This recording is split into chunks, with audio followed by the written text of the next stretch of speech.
Sold to you. Thank you so much, sir.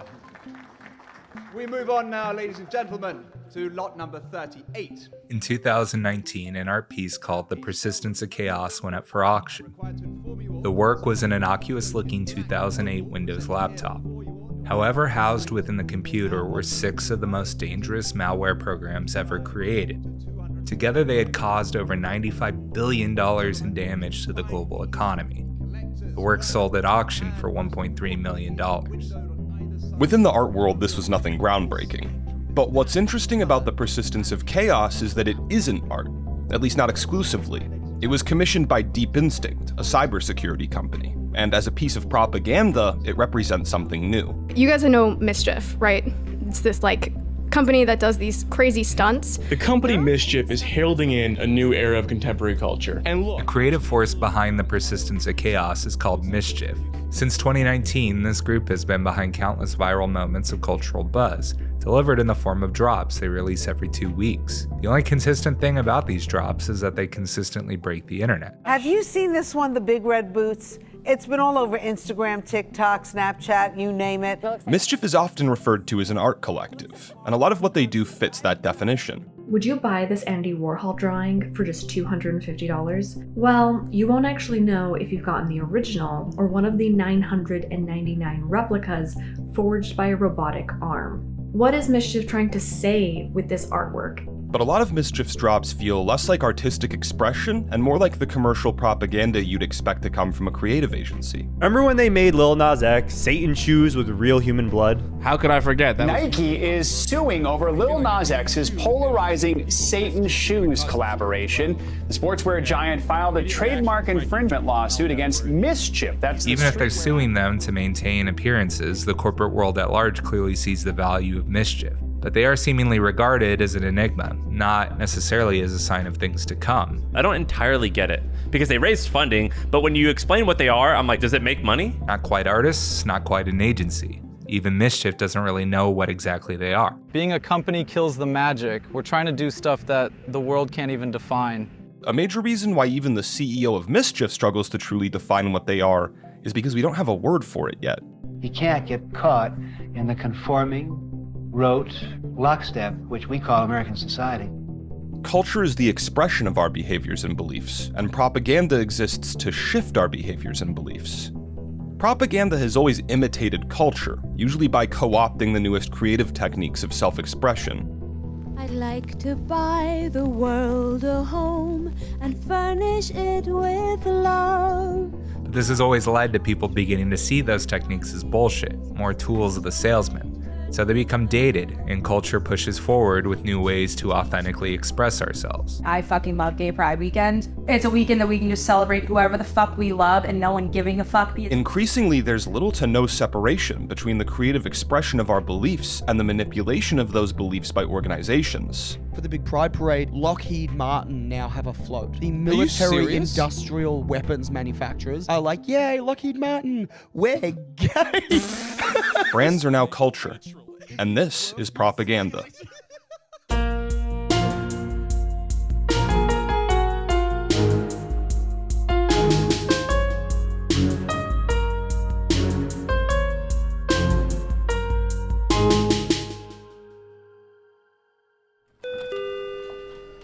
You step into the radiant glow of a Quick Trip in Middle America. In this store, there are more flavors than a pilgrim ever tasted in their entire life.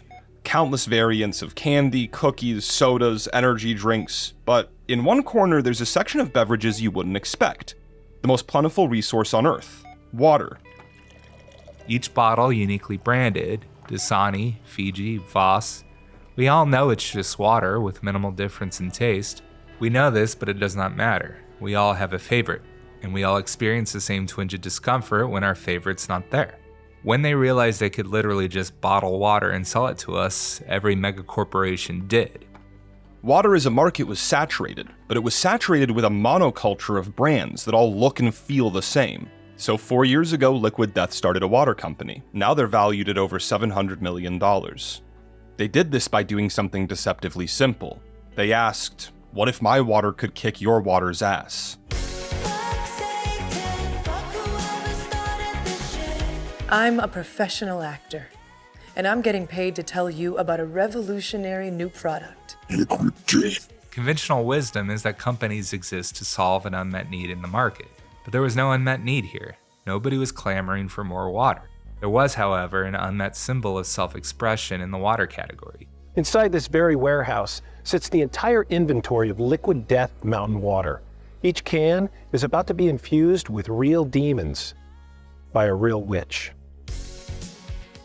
A water brand that's irreverently funny and feels at home sitting alongside the beer cans at your local dive bar. And a self-aware brand who acknowledges that the water category is kind of bullshit to begin with.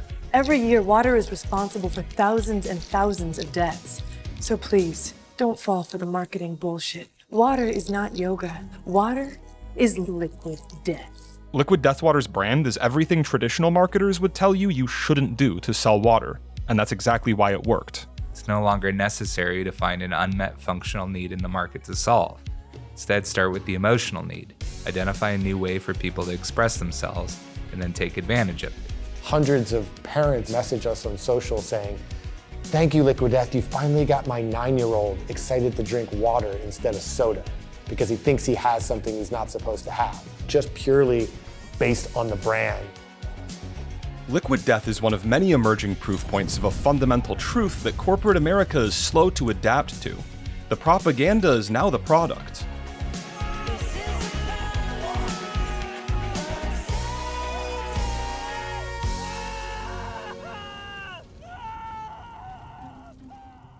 Your brand is now your biggest asset.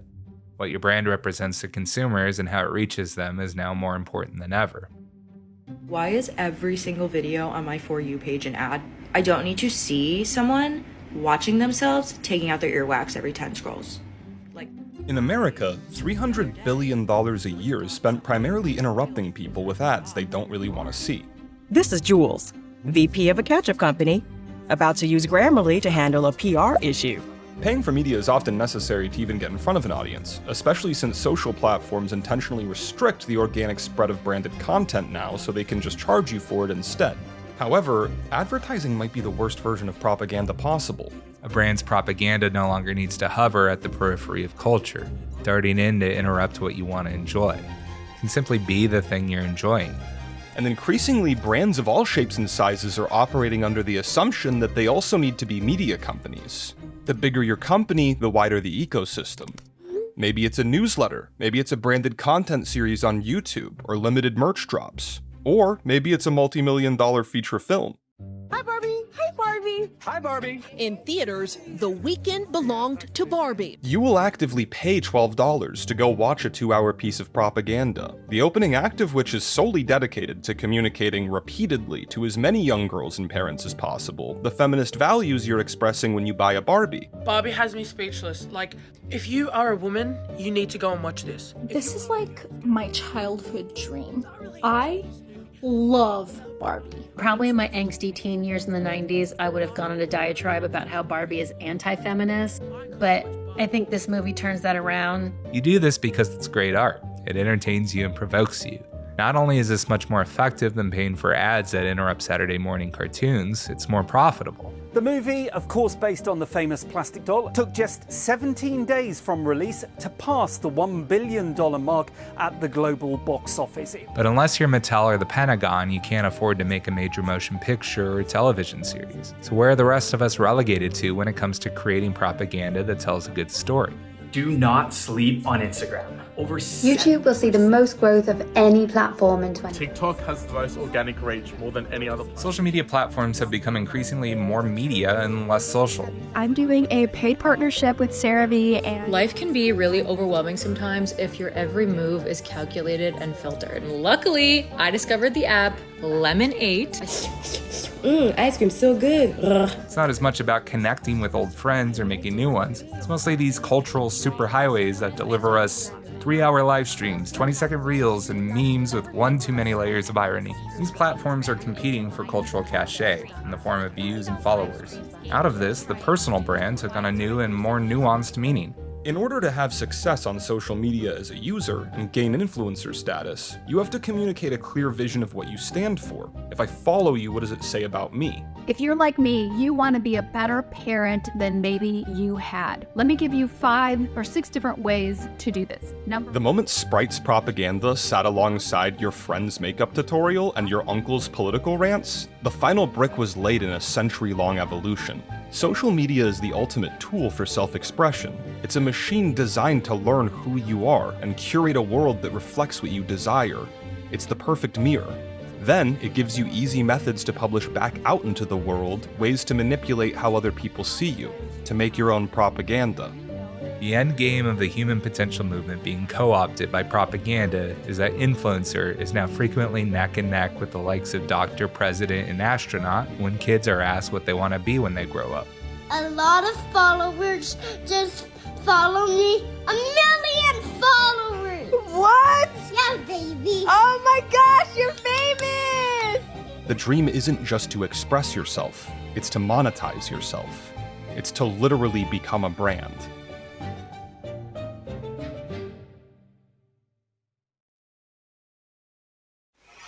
And when I got back from the war, I recognized that ideas could be as important weapons as anything, and were even more effective than bullets.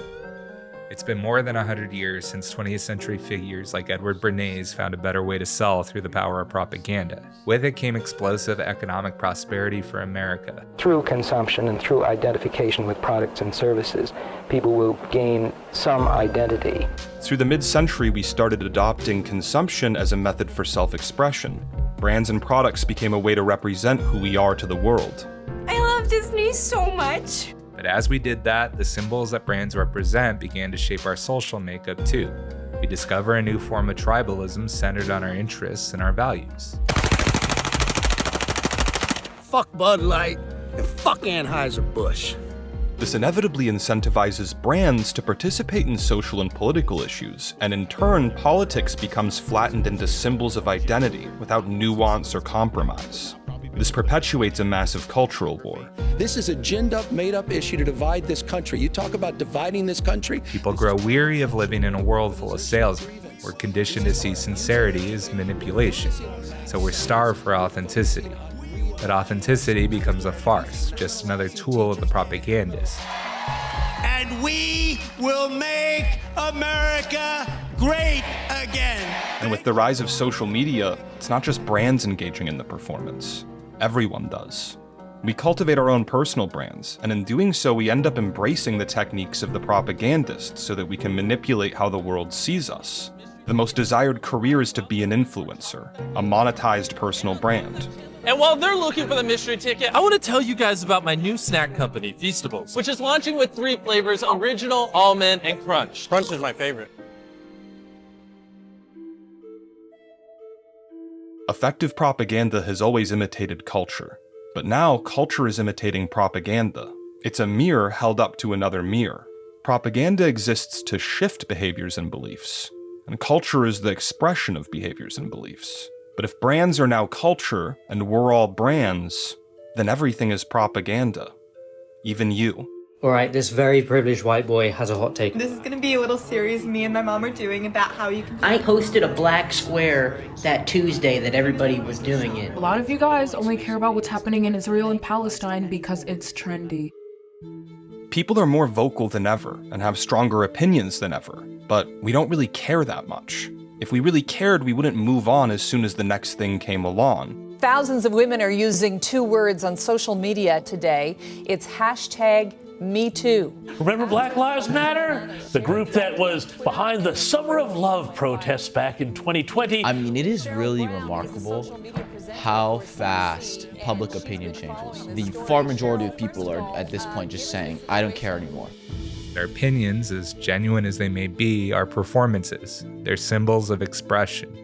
When a mirror is held up to another mirror, you stare down an infinite tunnel with no beginning or end. Carl Jung said, until you make the unconscious conscious, it'll direct your life and you will call it fate. When you don't understand what's going on, when you imbibe the illusion that you're fed, that blinds you. it keeps you from seeing what's happening around you. It's fantasy. When we set out to make this project, we didn't really know where it would end up.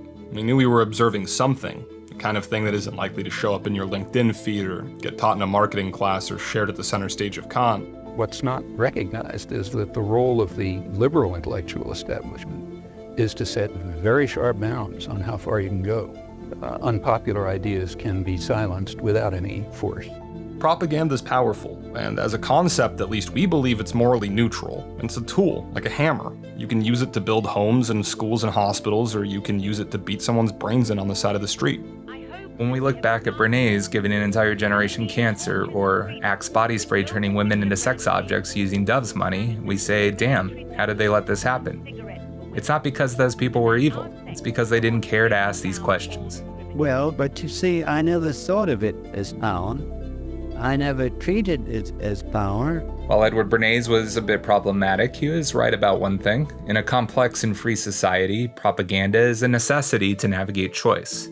We all have a choice as the people making propaganda. We can choose to delude ourselves and bury the truth about our work below 15 layers of frameworks and TED Talks and rocket ship emojis, or we could become more conscious of what we're doing, why it works, and how it might cause harm. Well, if I don't learn about propaganda, it won't be because there's no way to study it. That's right, Chuck. Propaganda has been one of the biggest societal forces of the past century. It has defined our beliefs, our values, our entire culture. And yet there's a collective delusion in our industry about what we actually do and how much power we actually wield. It seems so many that choose to do this are often confused and a bit lost about how it all works. Edward Bernays got us to adopt propaganda. Now it's time to re-examine it. It's on us to resolve this great culture war. And it's on us to help escape the infinity mirror we created. I will prevent World War III. We are very close to World War III. My family fought to save their farm. Who was working that farm? My family was. You've been accused of lying to the American people. How long do you think it will be before you get called to be on Dancing with the Stars? Eat the Rich is about Elon Musk, not a doctor who makes $200,000 a year. Because you're protected in the state of Oklahoma. I want to thank every Amazon customer because you guys paid for all this. Once again, I'm Josh Belhumeur. And I'm Malcolm Critcher. We're leaders at a creative agency called BRINK. We are both propagandists, and this is Propaganda.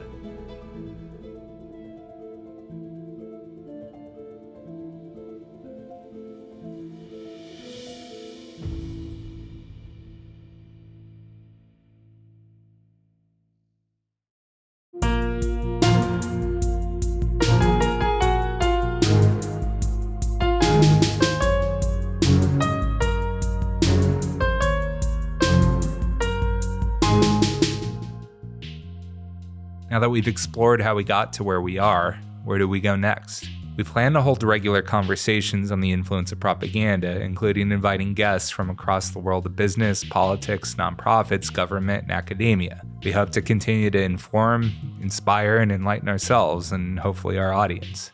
Through this process, you'll get to know us better, and we hope to get to know you as well. Hopefully build a community of like-minded friends. Please follow along, including following us on YouTube, Instagram, and joining our Slack.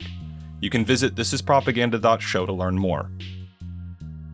This is Propaganda is presented by BRINK. We're a creative collective dedicated to helping activist brands and causes shift behaviors and beliefs. We do everything from branding and advertising campaigns all the way through to distributing feature films. And a special thanks to Cloud Microphones for providing equipment and studio. Cloud Microphones' award-winning ribbon microphones and accessories are used by artists, studios, and touring companies all over the world, but they're made right here in the USA, in Tucson, Arizona. Visit cloudmicrophones.com to learn more. Written and hosted by Josh Belhumeur and Malcolm Critcher. Producing by Jaclyn Hubersberger and Reed Chandler. Story editor Matt Decker. Additional audio engineering provided by Paul Injeti. And original music by Josh Belhumeur. This is a production of BRINK. Find more at brink.com.